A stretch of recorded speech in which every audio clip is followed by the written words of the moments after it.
Is Darkrai my favorite? He's in my top 10 at least. I've always loved its efficiency. Sure, it's the creature that ruined playing against me from my cousin, but as long as I'm permitted legendary Pokemon on my team, I want a Darkrai.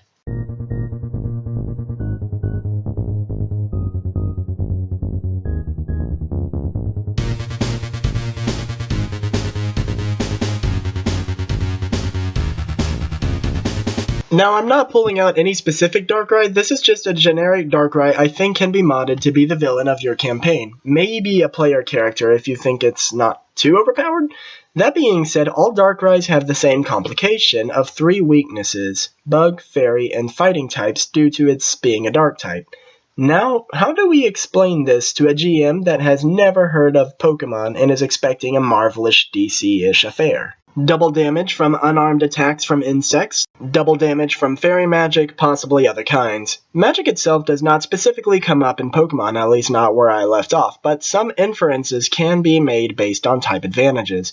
There are things the GM will have to spitball, like if your universe has elves or something similar, then we have no way of knowing how effective their attacks would be on a Dark-type Pokemon. Quantifying fighting types was the hard part of this. I mean, what would separate Mach Punch from Mega Punch in a realistic superhero genre? So I devised a solution. Darkrai receives double damage from your choice of A, the attacker specifically using a martial art, or my personal preference B, the attacker specifically has a fighting rank of 10 or higher.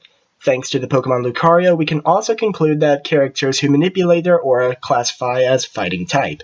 Making Darkrai vulnerable to attacks from Iron Fist, 99% of Hunter x Hunter characters, and 99% of Dragon Ball characters. Yeah, this Pokemon causes nightmares, but bring him to a multiversal level, he suddenly lives in a very scary place, but he'll make up for it. Converting this into this is admittedly an awkward maneuver, and I can only give you one piece of advice on achieving that: do your best. These are the stats on mine. There are only 3 things you actually have to have here, and that's high agility or improved initiative because it's speed stat, and good fortitude and will, which we will assume represents different aspects of Darkrai's special defense. As to intellect, awareness, and presence, I chose to do next to nothing. 1, I really needed points elsewhere, and 2, raising these 3 would denote that you have a specific Darkrai. If you want to make this build as the minion of a Pokemon trainer, I suggest subtracting 2 from intellect. I only added 1 to presence, because I feel like it'll catch someone's attention if it floats into a barn no matter what other superhumans are also there.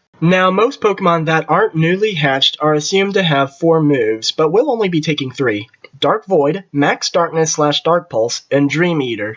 Dark Void is its signature move, and is considered to be fairly broken. In Pokemon, it has a high chance of success, so I gave this a high number as well. Dark Pulse is Energy Projection 10, and the move itself has high power, and Darkrai's immense special attack stat backing it makes it intense, so I just went with the same power as the sample rocket launcher.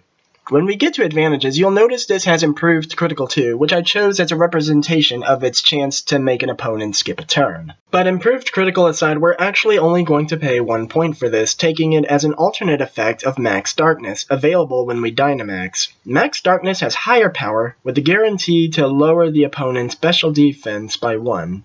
Dream Eater was tricky to make, but I finally settled on Regeneration 10 linked to Weaken Will 8, and limited to sleeping foes. It's supposed to be a move where the user eats the opponent's dream, which somehow causes physical damage and recover health. But I acted a little out of character and went for a pinch of realism here by weakening will instead. And I see some of you asking me why not give Darkrai Max Mindstorm since I did Max Darkness. See, that brings in something called Psychic Terrain, which has all of these features. Granted, some of these features would come from the abilities of other Pokemon. This could be fudged, this has too many specifications. Let's save ourselves some points and say we only need the 1 max move anyhow. Those were the moves. All Pokemon are also said to come with an ability, something that activates under certain circumstances, often beyond the control of the Pokemon itself, and Darkrai's is Bad Dreams. Damage 2, area, limited to sleeping foes, reaction 3. Yeah, Darkrai's are never invited to sleepovers.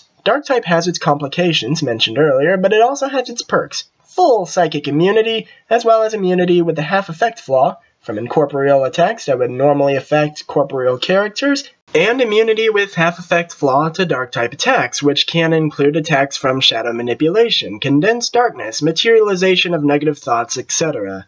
Phew, we're almost done with Darkrai's powers. There's the 3 that don't come up in Pokemon games, but are implied one way or another. Comprehends human, understood, not spoken. Might comprehend animals, but put in reverse. Flight 1, Darkrai is regularly levitating, as you may have guessed from this art. And finally, legs retract. When Darkrai just wants to stand, it does protrude a couple of simple legs.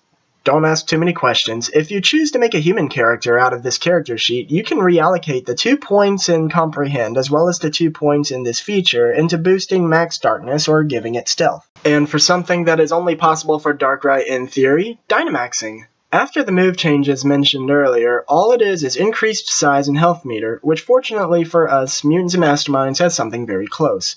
Growth 8 because our goal is to exactly double our toughness, side effect 8 because the power of physical attacks don't increase, unless that's what some Dynamax moves are supposed to represent, but theories aside, limited to locations with power spots, and a 1-point quirk. Dark Void and Dream Eater are disabled for the duration of Dynamax usage. If it's too complicated, I could dial back Dark Void and Dexterity and swap the Dynamax stuff for Incorporeal 4. I've seen a Darkrai pass through walls in that one movie and Pokemon Mystery Dungeon Explorers of, hey, where are you going? Skills are going to be boring. I mean, he's kinda a wild animal, but kinda not. Advantages are going to have 2 surprises. Darkrai isn't just a legend in my eyes, rather he has a specific status. Billy Bob can build an army of Rattatas, but he's only ever going to get one Darkrai under normal circumstances. Also equipment. Specific Darkrai's have had their own hideout in some spooky mountain, lonesome island, etc. Though this is not always the case. With all that said and done, we have a level 14 character. Darkrai would best serve your campaign as a gimmicky boss fight, like in the main series, but I wouldn't completely dismiss the idea of it being a player character, if it was, watered down some.